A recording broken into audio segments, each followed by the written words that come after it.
This is the Lone Crater YouTube. We hope this video helps. In this video, I will show how to remove a Jeep Gladiator door panel. First, gather your tools, including a trim removal tool and a screwdriver. Begin by removing any visible screws. There are usually 2 or 3. Next, gently pry up the window switch panel. Disconnect the electrical connectors underneath.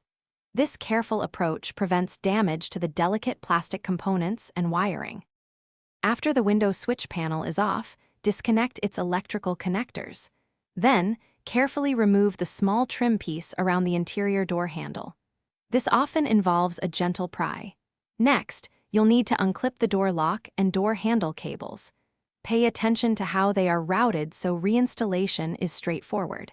Take your time to avoid bending or breaking any plastic tabs.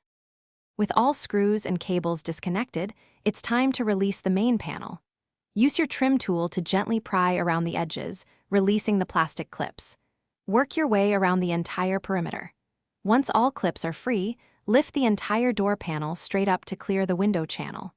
Be mindful of any remaining wires or connections before fully detaching it. To reinstall, reverse the steps. First, align the top edge of the panel with the window channel, then push the panel firmly to engage all the clips. Reconnect all electrical connectors and the door handle cables. Replace all screws and the window switch panel. Always test your window and door lock functions before fully tightening everything. For more great tips and resources, including a book that can truly change how you think about money, check the description below for links and other deals. Thanks for watching. Consider subscribing if we helped you.